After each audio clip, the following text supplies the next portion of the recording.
महाभारत के युद्ध के बाद भगवान श्री कृष्ण और अर्जुन द्वारका लौट रहे थे, पर इस बार रथ को भगवान ने नहीं, अर्जुन ने स्वयं चलाया। द्वारका पहुंचते पहुंचते अर्जुन अत्यंत थक चुके थे। अर्जुन अतिथि गृह में चले गए और गहरी निद्रा में लीन हो गए। शाम का समय हुआ। रसोई में सुगंधित व्यंजन परोसे जा चुके थे। रुक्मिणी जी ने प्रेम पूर्वक भगवान को भोजन परोसना प्रारंभ किया और कहा, प्रभु भोजन आरंभ कीजिए। भगवान श्री कृष्ण बोले, रुक्मिणी, हमारे घर में अतिथि आए हुए हैं। हम अतिथि के बिना अन्न का एक कौर भी ग्रहण नहीं कर सकते। रुक्मिणी जी बोली, आप आरंभ कीजिए प्रभु, मैं अर्जुन को बुला लाती हूं। रुक्मिणी जी जब अतिथि भवन पहुंची तो देखा अर्जुन गहरी निद्रा में थे, किंतु वह निद्रा भी साधारण नहीं थी। उनके रोम रोम से कृष्ण कृष्ण की ध्वनि प्रस्फुटित हो रही थी। उनके पूरे शरीर से ऐसा प्रतीत हो रहा था मानो हर कोशिका भगवान का नाम जप रही हो।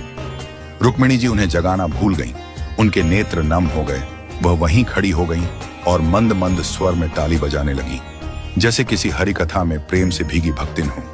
उधर भगवान श्री कृष्ण ने नारद जी से कहा, नारद, देखो तो सही, भोग ठंडा हो रहा है, कोई अर्जुन को बुलाकर लाए भी या नहीं।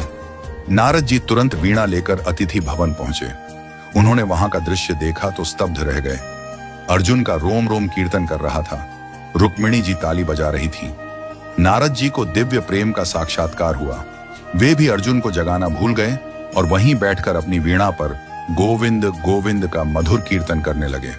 अब उधर सत्यभामा जी ने प्रभु से कहा, प्रभु भोग ठंडा हो रहा है, आप तो भोजन प्रारंभ करिए।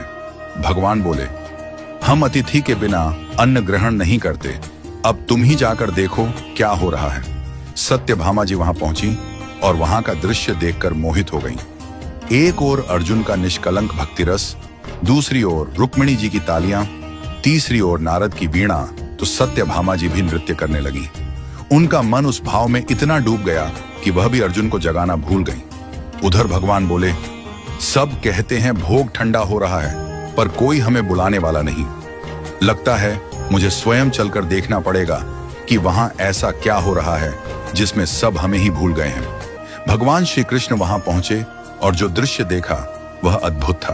भगवान के नेत्र सजल हो गए। प्रेम के अश्रु उनके नेत्रों से बहने लगे। उन्होंने धीरे से आगे बढ़कर अर्जुन के चरणों को अपने कर्कमलों से दबाना शुरू किया। जैसे ही भगवान के अश्रु अर्जुन के चरणों पर गिरे, अर्जुन चौंक कर उठे।